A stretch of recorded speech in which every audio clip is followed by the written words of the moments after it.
सोचिए, एक आदमी की मजबूरी उसे कहां तक ले जा सकती है, एक ऐसी अविश्वसनीय सौदेबाजी तक जिसके बारे में किसी ने सोचा भी नहीं होगा। तो चलिए आज एक बहुत ही मजेदार हिंदी लोक कथा सुनते हैं। ये कहानी एक ऐसे आलसी किसान की है जिसने भूतों को ही अपना नौकर बना लिया। हाँ, सही सुना। ये कहानी बताती है कि कैसे कभी-कभी हमारा आलस भी कमाल की चतुराई को जन्म दे सकता है। तो कहानी शुरू होती है धर्मपुर नाम के एक गांव से। यहाँ रहता था एक किसान रामलाल। अब रामलाल को ना खेतीबाड़ी से कहीं ज्यादा पसंद था सोना, मतलब काम से ज्यादा आराम प्यारा था। अब देखिए उसकी दिन भर की रूटीन क्या थी। दिन भर चारपाई पर पड़े रहना, हुक्का गुड़गुड़ाना और दोपहर में तो लंबी लंबी नींद लेना। उसके 2 हट्टे कट्टे बैल और खेत सब ऐसे ही पड़े रहते थे। सारा घर और बच्चों को उसकी पत्नी गीता अकेले ही संभालती थी और रामलाल का, उसका तो एक ही काम था, बस आराम करना। अब भाई जब घर में गरीबी और भुखमरी ने दस्तक दी तो गीता का सब्र का बांध टूट गया। उसने रामलाल को एक आखिरी चेतावनी दे डाली। अब परिवार को खोने का डर तो था, तो इस डर से रामलाल ने एक बड़ा ही अजीब फैसला किया। उसने सोचा कि वो उस जमीन पर हल चलाएगा जिसे गांव में कोई छूता तक नहीं था, और वो जगह थी गांव का शमशान। उसे क्या पता था कि यही फैसला उसकी पूरी जिंदगी को हमेशा के लिए बदलने वाला है। तो रामलाल पहुंच गया शमशान। जैसे ही उसने उस खाली सी दिखने वाली जमीन पर हल चलाना शुरू किया, उसे इस बात का अंदाजा भी नहीं था कि वो अनजाने में जमीन के ठीक नीचे कैसी तबाही मचा रहा है। तो सवाल ये है कि आखिर जमीन के नीचे था क्या? असल में उस शमशान में चुपके से अनगिनत भूतों का एक पूरा का पूरा समुदाय रहता था। और रामलाल का हल चलाना उन भूतों के लिए किसी कयामत से कम नहीं था। सोचिए जरा, विक्रम नाम के भूत की तो हल से आते ही छिद गईं, जगदीश भूत की पसलियां टूट गईं, मोहन भूत का तो सिर ही फट गया, और बेचारी शांति भूतनी की रीढ़ की हड्डी में चोट आ गई। मतलब चारों तरफ हाहाकार मचा हुआ था, हर कोई डरा हुआ था।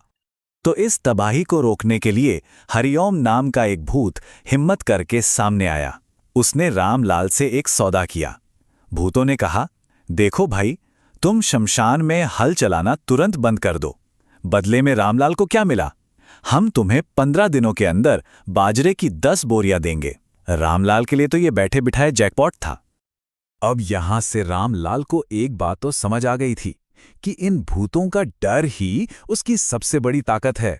और बस यहीं से शुरू हुआ अजीबोगरीब मुलाकातों और सौदेबाजी का एक नया सिलसिला। देखिए उसकी मांगें कैसे बढ़ती गईं। पहले उसने सिर्फ बाजरा मांगा, फिर पिसा हुआ आटा, उसके बाद पकी हुई रोटियां, और आखिर में घी गुड़ वाला चूरमा। हर बार एक नया, पहले से ज्यादा ताकतवर भूत उससे निपटने आता और रामलाल हर बार और चालाकी से अपने लिए एक बेहतर सौदा कर लेता। तो कहानी आगे बढ़ी। दूसरा भूत था महावीर, बड़ा ही शक्तिशाली। वो रात में रामलाल को डराने के इरादे से आया। पर हुआ क्या? रामलाल ने भूत के सिर को दही चुराने वाली कोई जंगली बिल्ली समझ लिया और बस झट से उसे एक फंदे में जकड़ लिया। सोचिए, एक भूत को बिल्ली समझ लिया। अब बेचारा महावीर फंदे में फंसा हुआ था। अपनी जान बचाने के लिए डरा सहमा महावीर बोला, अरे मैं तो बस ये पूछने आया था कि तुम्हें बाजरा चाहिए या बाजरे का आटा। उसने न सिर्फ बाजरा बल्कि उसे पीस कर आटा बनाने की भी पेशकश कर दी। इसके बाद आया गणेश। ये बहुत मजबूत और घमंडी भूत था। वो तो ये सोचकर आया था कि इस आदमी को मच्छर की तरह मसल दूंगा। लेकिन रामलाल तो अभी भी उस बिल्ली का इंतजार कर रहा था और उसने गणेश को भी उसी फंदे में पकड़ लिया। अब गणेश भी घबरा गया। हारकर उसने एक और बेहतर ऑफर दिया। बोला, मैं तो ये पूछने आया था कि अगर हम तुम्हें रोज बाजरे की पकी पकाई रोटियां दे दें तो कैसा रहेगा। देखिए बात कहां से कहां पहुंच गई। अब उसे आटा ही नहीं, रोज ताजी रोटियां भी मिलने वाली थी। अब तो भूतों की पंचायत बैठ गई। उन्होंने सोचा, इस मुसीबत को खत्म करने के लिए अपने सबसे पुराने और सबसे शक्तिशाली मुखिया विष्णुदास को ही भेजना पड़ेगा। विष्णुदास को पूरा यकीन था कि वो जरूर कामयाब होगा। वो भी उसी दीवार के आले से अपना सिर अंदर डाल के झांकने लगा, और नतीजा, रामलाल ने उसे भी तुरंत अपने फंदे में फंसा लिया। अब तो भूतों के मुखिया की जान आफत में थी। अपनी आज़ादी के लिए विष्णुदास ने सबसे बड़ा ऑफर दिया। उसने कहा, हम तुम्हें रोज घी और गुड़ वाला चूरमा बनाकर देंगे। लेकिन रामलाल अब तक प्रो बन चुका था। उसने अपनी शर्तें रखीं। ठीक है, लेकिन तुम्हें सालाना 10 बोरी बाजरा, घी और गुड़ भी देना होगा। और हाँ, अगर मुझे कभी कुछ और चाहिए हुआ तो वो भी तुम्हें ही देना होगा। और बस भूतों का पूरा समुदाय रामलाल का पर्सनल कैटरर बन गया। तो इस सौदे ने ना सिर्फ रामलाल के परिवार की, बल्कि शमशान के उन भूतों की भी, दोनों की जिंदगी को पूरी तरह से बदल के रख दिया। अब देखिए किस्मत का खेल। रामलाल का परिवार जो पहले भूखा और गरीब था, अब खुश और अमीर हो गया। और वो भूत जो पहले लोगों को डराते थे, शरारतें करते थे, अब बेचारे रोज काम करने वाले मजदूर बन गए। मतलब पूरी दुनिया ही पलट गई। इसका असर क्या हुआ? गीता को खाना पकाने की मेहनत से छुट्टी मिल गई। बच्चे अच्छा खाने पहनने लगे। गांव वाले हैरान थे कि भाई रामलाल के पास अचानक इतना पैसा कहां से आ गया। और बेचारे भूत, उन्होंने अपनी इस नई मेहनत वाली जिंदगी के साथ जीना सीख लिया।